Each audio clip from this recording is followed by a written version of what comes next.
Baik teman-teman, Bapak Ibu sekalian, kita akan mulai dulu dari sisi historis mengapa ada puasa Ramadan. Itu dulu, supaya pemahaman kita menjadi lebih komprehensif, lebih luas, dan memahami hikmah dari tuntunan agama. Jadi dalam syariat Islam itu, semua unsur ibadah itu nanti ada 5 turunan. Berapa turunan? 5. Nah, saya perhatikan rata-rata di umat sekarang itu dari 5 cuma dapat 2. Dan 5 ini nanti menjadi sesuatu yang sangat menarik. Rukun Islam berapa? Salat 5 waktu berapa? Oh, kan saya sebut 5 kan? Ya. Nah, nanti pokoknya juga 5. Jadi setiap kita menunaikan salat harus terpastikan 5 aspek itu dapat.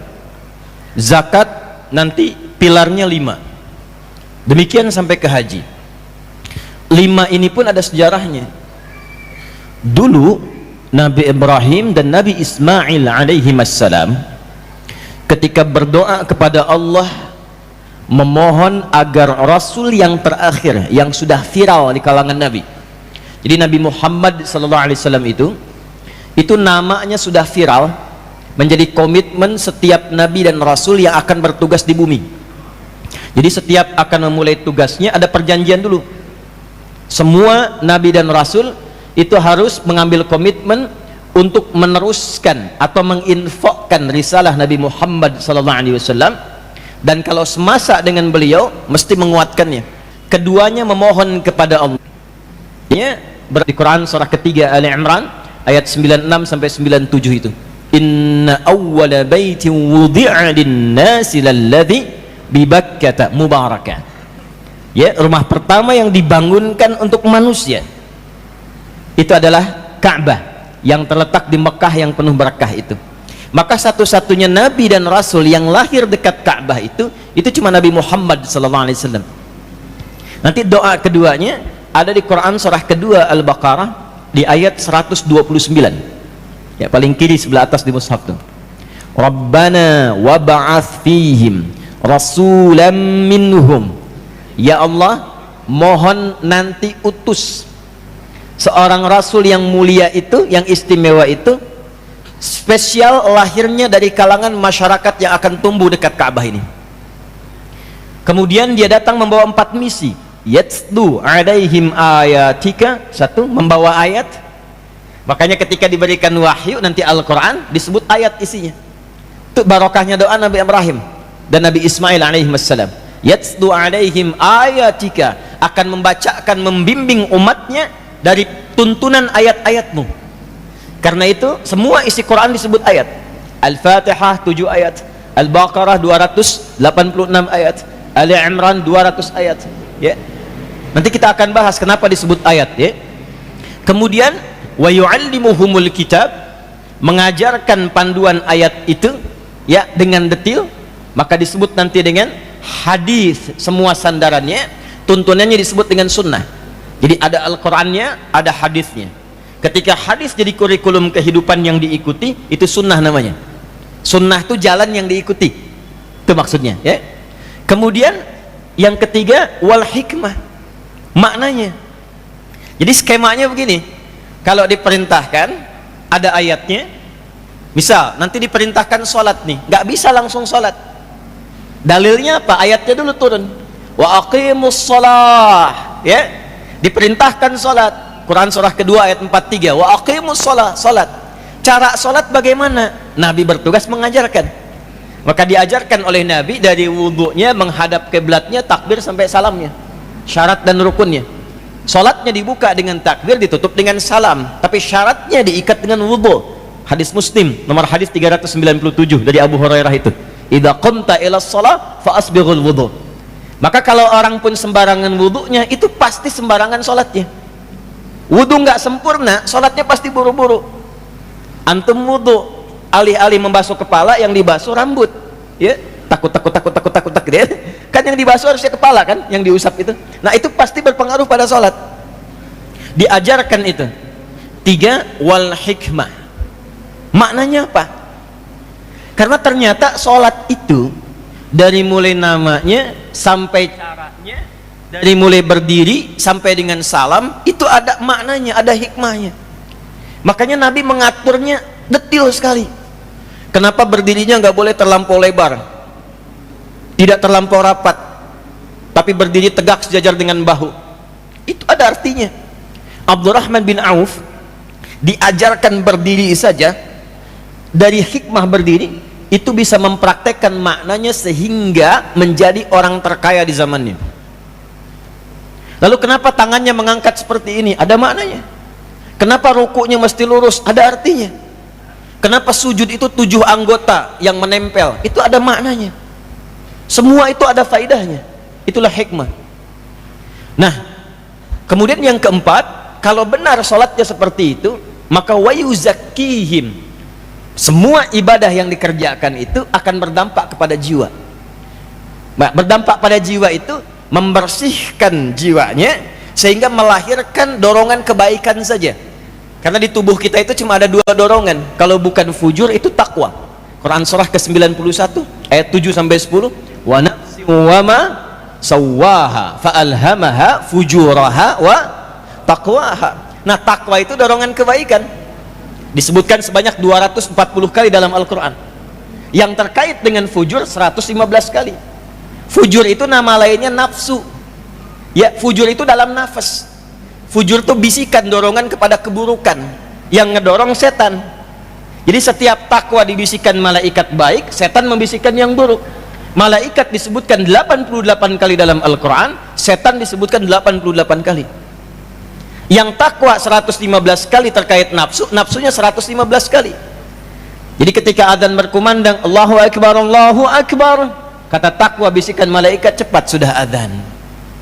Begitu la ilaha illallah, kata setan lewat nafsu, baru adzan, belum qomat. Itu amarah bisu. Jadi dia fujur senantiasa memerintahkan pada yang buruk. Ini ambil, ambil yang ini, tinggalkan yang itu.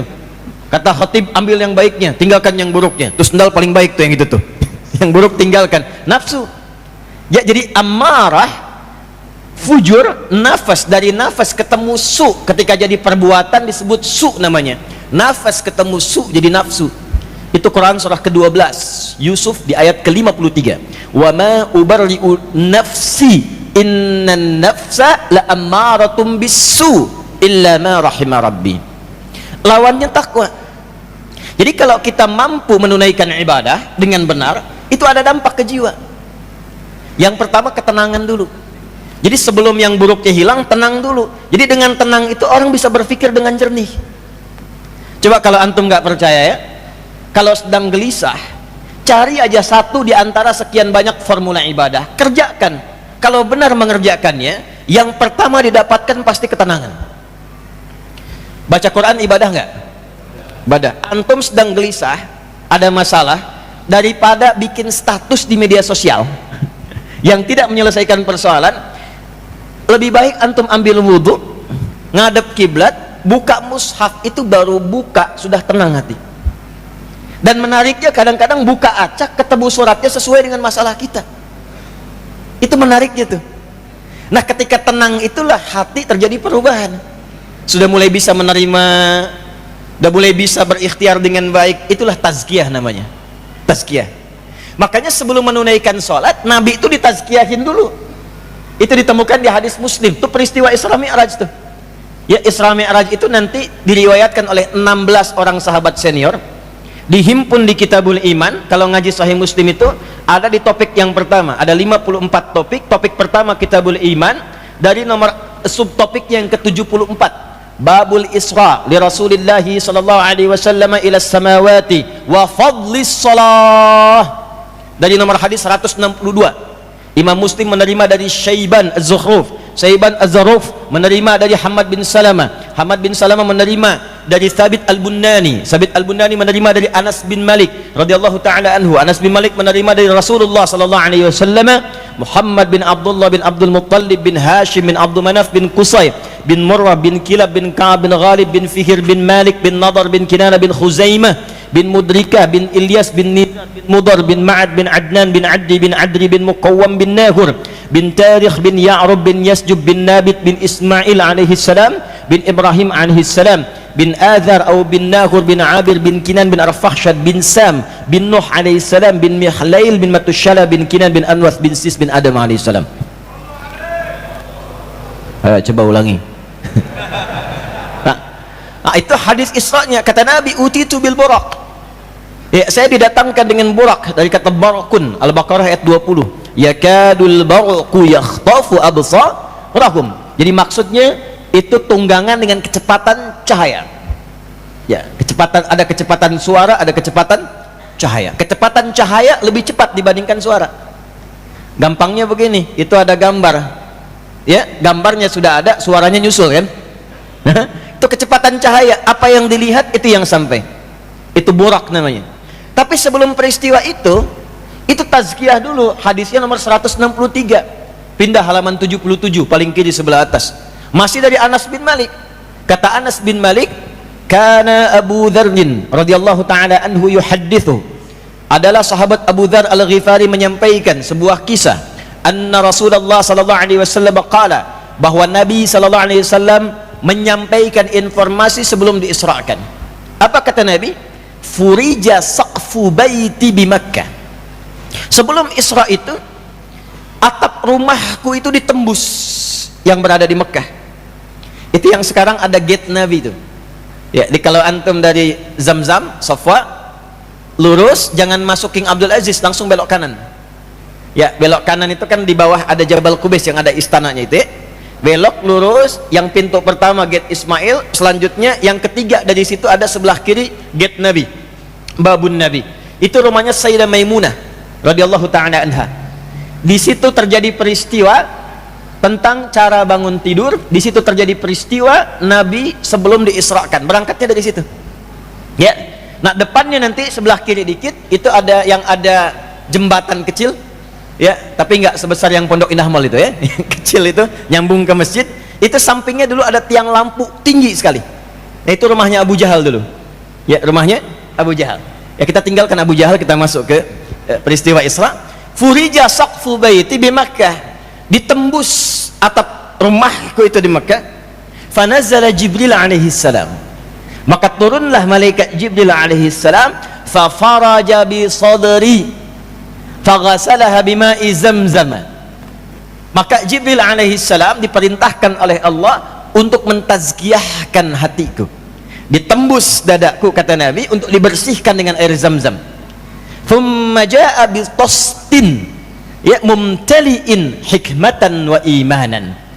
Setelah itulah datang dengan satu bejana air Zamzam, ya, kemudian diberikan kebersihan dari situ, lalu ditanamkan hikmah dan iman. Jadi sebelum peristiwa Isra yang mendatangkan hadiah solat itu, Nabi ditazkiyah dulu. Makanya nanti fungsi solat terkait dengan tazkiyah. Apa fungsinya? Turunlah Quran surah 29 ayat ke-45. Yang tengah-tengahnya antum hafal, awalnya nggak dihafalkan. Lihat tengahnya.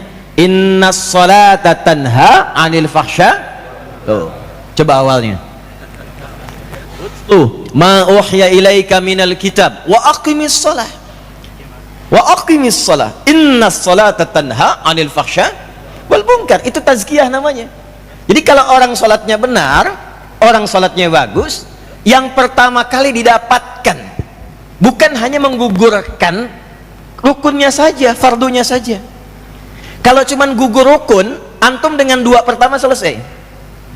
Bacaan gerakannya betul, bacaannya benar dari takbir sampai dengan salam, gerakannya benar, rukun gugur. Tapi pertanyaannya, manfaat sholatnya dapat gak? Karena sholat itu dunia akhirat. Ingat, sholat itu dunia akhirat. Sholat itu oleh Quran disebut dengan hasanah. Quran surah ke-11 Hud ayat 114. Aqimis sholata tarafain nahar wa zulafan minal lail innal hasanati yudhibnas sayyiat. Sholat disebut hasanah. Sedangkan hasanah konfigurasinya itu dunia akhirat. Al-Baqarah ayat 201. Wa minhum may yaqulu rabbana atina fid dunya wa fil akhirati hasanah. Karena itu ketika antum minta, ya Allah berikan hamba kemuliaan-kemuliaan dunia, bentuknya hasanah, pekerjaannya sukses tapi punya nilai baik, di rumah tangga bahagia punya nilai baik, namanya hasanah. Maka Allah jawab lewat sholat. Sholat itu kunci. Kalau kunci itu benar, kita bisa membuka pintu apapun yang kita inginkan. Ada pintu rumah tangga, kuncinya dari sholat. Pintu sosial, pintu pekerjaan, semua dari sholat gerbangnya, dari sholat. Karena itulah ketika dipanggil sholat, itu panggilannya melekat dengan semua kesuksesan dan kebahagiaan. Dalam bahasa Arab disebut dengan falah namanya, success and happiness. Diperdengarkan di telinga kita. Telinga bahasa Arabnya udhun, jamaknya adhan. Setiap kali adhan, bukankah setelah hayya 'alas shalah itu hayya 'alal falah? Hayya 'alas shalah, hayya 'alal falah. Kamu itu jadi muslim mesti sukses, kata Allah. Kamu beriman mesti bahagia. Jangan sampai di kantor sukses, di rumah nggak bahagia. Di pekerjaan champion, di rumah nggak dapat kebahagiaan. Nah, ternyata kuncinya apa? Sholat. Tapi nggak mungkin itu bisa diraih kalau cuma dua saja, bacaan hafal, gerakan khatam, tapi hikmah nggak dapat. Itulah ilmu hikmah, memahamkan kita sehingga dampaknya kepada tazkiyah. Nah, nanti bab sholat kita bahas lain waktu ya, karena kan babnya puasa nih. Ini baru mukaddimah, kita belum mulai deh ya. Ya, balik dulu. Nah, jadi yang diminta Nabi Ibrahim, Nabi Ismail alaihissalam, ada berapa tadi? Empat.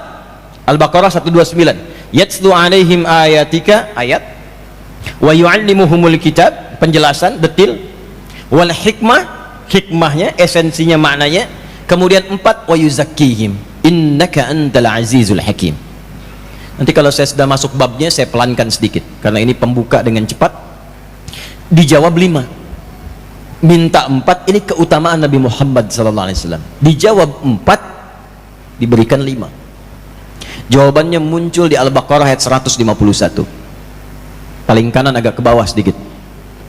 Kama arsalna fikum rasulam minkum. Doanya Rabbana wab'ats fihim rasulam minhum, turun jawaban kama arsalna fikum rasulam minkum. Kami jawab doa itu. Diutuslah seorang rasul yang lahirnya dekat Ka'bah dari kalangan kalian, kata Allah. Fungsinya 1, yatslu alaikum ayatina, 1. 2, wa yuzakkikum. 3, wa yu'allimuhumul kitab, wa yu'allimukumul kitab. 4, wal hikmah. 5, wa yu'allimukum ma lam takunu ta'lamun. Minta 4, dijawab 5. Nabi Muhammad itu luar biasa, Masya Allah sallallahu alaihi wasallam. Nabi Musa mau datang ke Fir'aun. Fir'aun itu kan bukan sekedar galak tapi kejam. Saya nggak suka dengan model rambutnya tuh, tolong pisahkan kepala dari badannya tuh. Bukan nyuruh-nyukur, potong kepalanya. Itu Fir'aun. Karena itu Nabi Musa ketika akan datang ke Fir'aun minta kepada Allah dilapangkan dulu hatinya, supaya kalau dicaci dimaki nggak cepat tersinggung. Sebab kalau Nabi tersinggung berdoa, doanya kabul, selesai. Maka minta kepada Allah, doa dilapangkan hati. Ini yang di surat Thaha itu. Rabbi syrahli wa yassirli wahlul 'uqdatam yafqahu. Perhatikan ya. Kita lihat komparasi Nabi Musa dengan Nabi Muhammad SAW. Nabi Musa berdoa dikabulkan oleh Allah. Rabbi syrahli. Nabi Muhammad nggak minta turun ayat alam nashrah laka sadrak. Nabi Musa Rabbi syrahli sadri. Nabi Muhammad alam nashrah laka sadrak. Nabi Musa minta wa yassirli amri, dia kabul. Nabi Muhammad gak minta turun ayat wa nuyassiruka lil yusra. Itu keutamaannya. Nabi Ibrahim, Nabi Ismail berdoa untuk Nabi Muhammad, minta 4, jawaban dari Allah 5. Dan 5 inilah pilar-pilar kita dalam memahami setiap tuntunan syariat. Maka di sholat kalau kita akan riset, yang kelima akan ditemukan. Yang 4 kan berakhir kan? Yang kelimanya apa? Akan ditemukan pengetahuan baru. Wa yu'allimukum ma lam takunu ta'lamun. Jadi kalau antum riset di semua bidang, misal antum ada yang di bidang kedokteran, antum ada yang di bidang misalnya fisiologi, ada yang di biologi, itu setiap disiplin ilmu kalau mempelajari tentang sholat pasti akan mendapatkan bab yang baru. Silahkan cek. Dari segi kesehatan, kenapa ruku begini? Apa manfaatnya terhadap otot?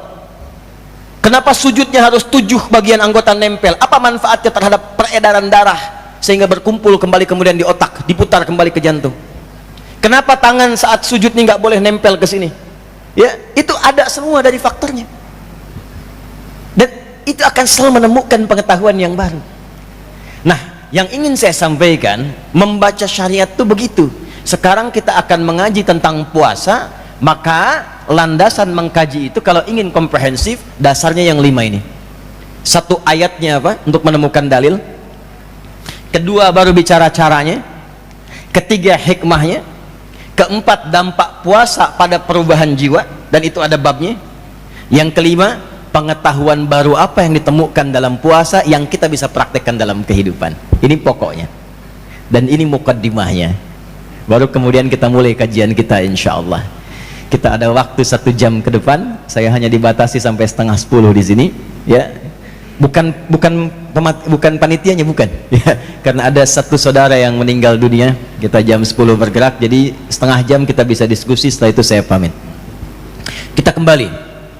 Bismillahirrahmanirrahim. Kita mulai dari pilar yang pertama, ayatnya. Mengapa kita puasa? Pelan-pelan ya. Kalau ibadah, apalagi yang formal, yang ditanya dalilnya. Jelas ya? Yang ditanya apa? Dalilnya. Dan perintah.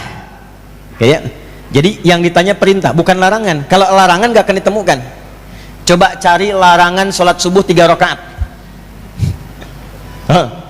Cari larangan sholat subuh 3 rakaat, gak akan ditemukan. Ya, sampai kiamat kurang 2 hari gak akan ditemukan. Ya, sehari lagi kita sadar. Kenapa? Karena untuk ibadah itu yang dicari bukan larangan, tapi perintahnya, dalil. Sebaliknya dunia itu kebalik, yang dicari larangannya, supaya memudahkan kita beraktivitas. Jadi jangan tanya dalil. Saya pengen jus alpukat, apa dalilnya? Susah kalau begitu. Ya. Jadi dunia itu semua boleh, kecuali yang dilarang. Itu aja. Makanya ayat larangan di Quran itu cuma 300, kurang lebih 313. Semuanya tuh 6.236 ayat, teman-teman. Ya. Dan ibadah itu yang pakai dalil. Sholat saja, sholat, maaf ya, saya tanya nih, berapa waktu tadi sholat? 5 waktu. Dari 5 waktu ini paling khusyuk sekali sholat berapa menit? 5 menit ya. 5 kali 5 berapa? 25 menit. Kalau konsisten seperti itu, ada yang menghitung secara statistik, menghitung. Jadi ketika dihitung, kalau orang 5 menit saja khusyuk, 5 kali dalam sehari 25 menit, berarti dalam setahun dihitung itu dia hanya menunaikan 1 pekan saja. Seminggu. Ya, seminggu. Sisanya Allah berikan kesempatan, silakan bangun, makmurkan, beraktivitas. Itu pun kadang-kadang masih belum optimal. Ya, maka kembali yang ditanya dalil. Kita mulai sekarang, kita ingin bahas tentang puasa. Apa dalilnya, apa ayatnya, dan apa yang melatar belakangi ayat ini diturunkan. Kita mulai dengan Al-Baqarah, Quran surah kedua, ayat 183 sampai dengan 187. Saya ulang, Quran surah kedua Al-Baqarah. Saya pelankan dan saya ritmenya mulai atur agak lambat. Quran surah kedua Al-Baqarah ayat 183 sampai 187. Satu paket ya. Jadi bukan 1 ayat saja, 1 paket. Kisahnya dimulai ke Yathrib yang kelak menjadi Al-Madinah Al-Munawwarah.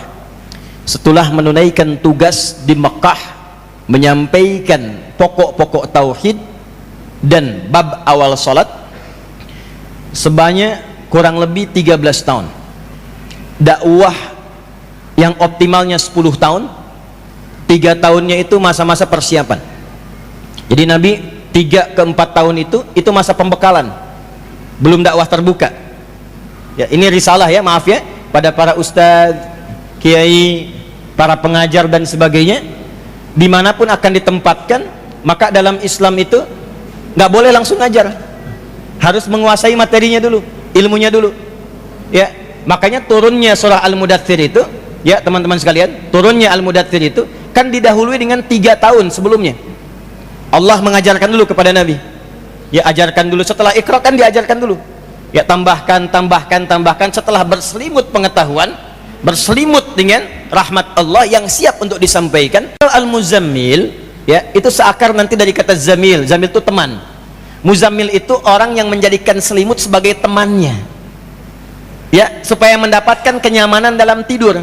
Biasanya kan fungsi selimut itu 2, ya, satu memberikan kenyamanan saat tidur, yang kedua berlindung saat merasakan ketakutan, kan? Ya, masih ingat kalau anak-anak tuh sedang berlindung dikejar-kejar, dia sembunyi di balik selimut, kan? Ya kan? Nah itu kalau ada orang berlindung di balik selimut untuk menutupi kegelisahan atau ingin menjadikannya nyaman, maka dia disebut dengan muzammil namanya. Jelas? Ada orang yang masya Allah kerjaannya begitu padat, berangkat gelap, pulang gelap, siangnya sibuk dengan dunia, malamnya capek tidur sampai nggak sempat bangun, sholat apa adanya, cita-cita masuk surga, surganya surga Firdaus bersama Nabi lagi. Maka turunlah surah Al-Muzammil. Ya ayyuhal muzammil, hei orang yang sedang nikmat tidur dengan selimut itu, qumil laila illa qalila, bangun dong malam walaupun cuma sedikit. Ya katanya pengen ke surga. Ini kisah disampaikan, ini memang ke Nabi, cuman pemaknaannya beda dengan kita umatnya. Kalau ke Nabi maknanya lain nanti. Ini untuk diajarkan kepada kita umatnya. Dari mana taunya kepada kita umatnya? Saat nanti masuk di ayat yang ke-6 dan ke-7. Inna nasyi'atal laili hiya ashaddu wat'a wa aqwamu qila.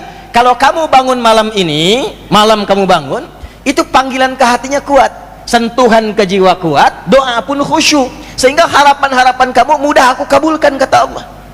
Kamu ini bagaimana? Pengen sukses, pengen mudah, kamu tahu aku yang punya kemudahan, aku yang punya kesuksesan dunia akhirat.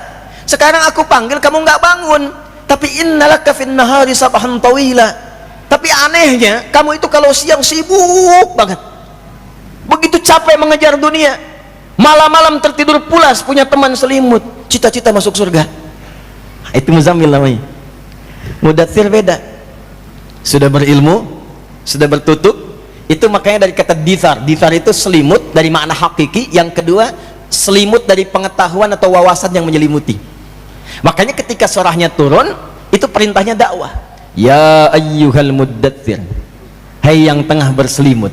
Bisa diartikan real, bisa diartikan selimut pengetahuan atau sesuatu yang telah punya bekal. Qum fa'anzir wa rabbaka fakabbir wa thiyabaka fatahhir war rujza fahjur wa la tamnun tastakthir wa li rabbika fasbir. Nah, itu gambarannya. Nah, kita kembalikan teman-teman sekalian ke dalil.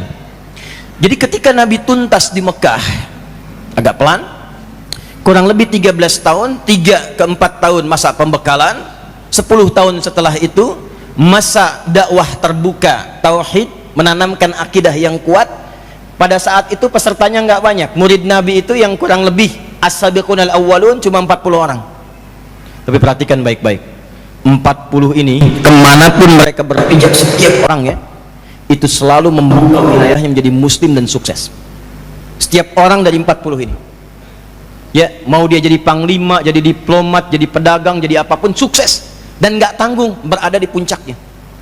Makanya teman-teman kalau ngaji itu keluarkan fikih Mekah. Fikih Mekah itu landasan kesuksesan profesi apapun antum. Ya, nanti para ulama sudah membuat bab di situ dalam kitab hadis mereka. Agak cepat. Maka setelah selesai itu datang peristiwa Isra Mi'raj, diberikan pembekalan sholat hijrah. Sampai di Yathrib, ternyata lihat orang-orang Yahudi itu mereka puasa. Pelan-pelan ya. Mereka puasa di hari ke-10. Ya. Di hari ke berapa? 10 di bulan Al-Muharram. Maka mereka mengenalnya dengan puasa Ashura. Puasa apa? Ashura. Kalau orang Arab mengaitkannya dengan kata Ashrah, hari ke-10. Dan mereka ketika dikonfirmasi mengatakan ini puasanya kami sebagai warisan dari Nabi Musa alaihi salam, sebagai syukur kepada Allah karena di momen itu dibebaskan Bani Israel, dibimbing Nabi Musa dari kejaran Fir'aun. Maka sebagai syukur kepada Allah mereka puasa. Nah Bapak Ibu teman-teman, para nabi itu begitu syukurnya dengan puasa. atau singkatnya meningkatkan amal soleh. Pokoknya kalau mereka dapat nikmat, cara mensyukurinya meningkatkan amal soleh, naik lagi, naik lagi. Contoh, Nabi itu setiap datang miladnya, ulang tahunnya, maka beliau syukuri dengan puasa, dengan ibadah, ya, dengan ibadah. Ini menarik nih. Makanya ketika Nabi puasa ditanya oleh sahabat, ya Rasulullah, kenapa engkau puasa hari Senin ini? Kata Nabi, hadza yauma wulidtu, ini hari aku dilahirkan. Dan itu nanti ada hikmahnya. Contoh lagi, ya, ketika Nabi turun ayat, teman-teman, yang menjamin surganya, inna a'tainakal, ketika mendapatkan anugerah besar itu, Nabi bukan mendiamkan diri, alhamdulillah dapat surga, tidak. Perintah dari Allahnya mensyukuri nikmat itu dengan tambah lagi ibadahnya. Fasholli li rabbika wanhar. Nah ternyata cara seperti ini itu sudah warisan dari semua orang soleh dan semua nabi sebelumnya. Jadi semua nabi itu kalau sedang mendapatkan kenikmatan, cara mensyukuri nikmatnya dengan tambah lagi ibadahnya. Ya, maaf, ibadah itu kan menyembah siapa? Nah, nyembah itu memuliakan yang disembah. Antum kalau diberi sesuatu, ya, misal saya beri antum uang 10.000, antum ucapkan apa? Alhamdulillah, terima kasih kan? Antum telah terima, antum memberikan kasih, gitu kan? Terima kasih. Bukankah dengan ucapan terima kasih memuliakan pada pemberinya? Kan? Yang memberikan rizki kepada kita siapa? Yang memberikan semua kebutuhan kita siapa?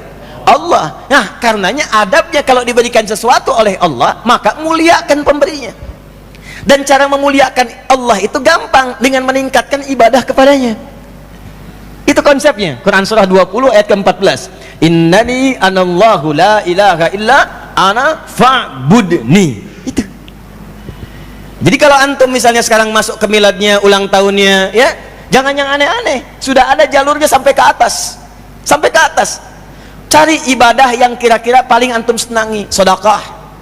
Nggak apa-apa beli kue, bagikan, niatkan sedekah. Gitu. Ya, atau keluarkan sedekah, beli mushaf, simpan di tempat-tempat penghafal Quran.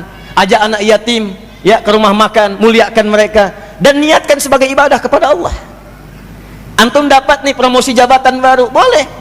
Ya, bagi-bagi, nggak usah bagi kartu nama. Boleh, silakan, ya, nggak ada masalah, ya. Nggak ada masalah. Tapi ibadahnya apa di situ? Kalau pengen sholat tahajud malamnya, syukur pada Allah. Kalau pengen bagi dengan teman-teman aja, ya, tapi niatkan sebagai ibadah. Itu adabnya. Maka datang ke situ, menemukan orang-orang Yahudi pada masa itu menunaikan puasanya Asyura sebagai syukur kepada Allah di masa lalu saat dilepaskan dari kejaran Fir'aun. Maka apa respon Nabi sallallahu alaihi wasallam? Ketika dilaporkan, Nabi langsung komen. Dan kalau Nabi sudah komen, kita umatnya tinggal like, share, and subscribe. Gak usah komen lagi. Like, share, and subscribe. Apa komen Nabi? Aku lebih berhak dibandingkan dengan umatnya Musa atau umat Yahudi pada saat ini. Aku lebih berhak untuk itu. Maksudnya apa? Di antara warisan-warisan para nabi itu pasti akan saling menguatkan satu dengan yang lainnya. Maka Nabi Muhammad SAW untuk menghormati Musa ke atas dan juga memberikan jembatan ta'aruf kepada Yahudi supaya mengembalikan mereka pada syariatnya. Kamu kan mengakui ini warisannya Musa, ini aku datang membawa risalah yang sama dengan Musa, bahkan melengkapi Musa. Jelas ya? Jadi kalau di titik ini mereka paham, ikut puasa Nabi Muhammad, ikut puasa umat Islam, dengan harapan mereka sadar kembali, oh, umat Islam ini benar, ngikutnya Musa. Kalau benar Musa, nih ikutin, aku akan ajarkan apa yang saya telah ajarkan kepada kalian sebelumnya. Maka puasalah Nabi Muhammad SAW, puasalah para sahabat. Setelah mereka puasa, tiba-tiba muncul respon dari Yahudi yang hidup pada masa itu. Ada Bani Qainuqa, Bani Nazir, ya. Kemudian ada Bani Quraidah dan sebagainya. Tiba-tiba responnya tanpa diduga, dan ini genealogi Yahudi. Nanti lain waktu kita insya Allah ngaji, ya, supaya tahu Bani Israel itu apa, Yahudi itu apa. Di Quran kan banyak tuh diksinya, dan itu mewariskan genealoginya sampai kini. Ya, ada yang di bidang ekonomi, di bidang politik, di bidang militer, ada yang suka ngeyel, ada yang suka konflik, ada. Dan itu turun. Makanya di Quran dengan di hadis itu sangat ketat. Kalau Anda berdagang ketemu Yahudi, caranya begini. Ya, kalau Anda di politik ketemu Yahudi, caranya begini, dan sebagainya. Itu lengkap sekali. Balik dulu. Maka ketika umat Islam dan Nabi puasa, orang Yahudi ternyata merespon dengan mengolok-ngolok Nabi dan umat Islam. Lihat tuh Muhammad dan umatnya, sholatnya nggak punya kiblat, ngadepnya ke kiblat kita di Masjidil Aqsa. Sekarang puasanya pun nggak punya bahan, puasanya ikut kita juga di Asyura. Maka menyebarlah berita itu menjadi hoax, dan produk hoax pada saat itu banyak dikelola oleh Yahudi pada masa itu. Dan itu nanti ada genealoginya. Dan nanti direspon dengan turunnya nanti diantaranya beberapa surat dalam Al-Quran. Wa idza ja'ahum amrum minal amni awil khawfi adha'u bih. Ada ciri masyarakat sakit yang belum apa-apa sudah di broadcast semua. Adha'u itu dari idza'ah. Jadi Quran menyebutkan orang yang senang broadcast, semua di broadcast, semua di update status. Ya, mau Pondok Indah gelap, Pondok Indah mendung, langsung bikin status. Ya, Pondok Indah macet bikin status. Itu kata Quran ciri masyarakat kurang sehat. Kurang sehat. Nah, Yahudi begitu, semua disebarkan, semua diupdate, semua diproduksi hoax supaya menyebar. Akhirnya Nabi memohon kepada Allah dua permohonannya, menjawab langsung tentang kiblat dan tentang puasa. Maka saat memohon kepada Allah tentang kiblat, meneruskan yang sebelumnya, yang sejak di Mekah beliau minta, maka turunlah Al-Baqarah ayat 144. Karena kita beritanya tentang puasa, maka dengan respon itu minta kepada Allah, ya Allah, anugerahkan kepada kami umat Islam puasa yang dengan puasa itu mengungguli semua puasa yang pernah dikerjakan pada umat-umat sebelumnya. Maka turunlah pertama Quran surah kedua Al-Baqarah di ayat 183 sampai nanti 187-nya. Ini asalnya. Ya, pelan-pelan. Ya ayyuhalladzina amanu kutiba alaikumus siyam kama kutiba alal ladzina min qablikum la'allakum. Perhatikan dasarnya, saya pelankan. Permohonannya diturunkan, yang kiblatnya lebih utama dari yang lainnya, puasanya pun lebih utama dari yang lainnya. Jadi kalau kita kembalikan ke 5 pilar tadi, Ramadan itu bukan puasa biasa yang kalau kita kerjakan dengan benar, satu, dari semua sudut pandang, baik terkait pahalanya, keutamaannya, itu akan mengalahkan puasa-puasa yang pernah dikerjakan sebelumnya. Nggak ada tandingannya. Nanti kita akan lihat diantara keutamaannya. Ya. Jadi kalau kita urutkan dari segi ayat, dasar ayatnya turun itu ternyata salah satunya untuk memuliakan umatnya Nabi Muhammad SAW lewat Rasulnya.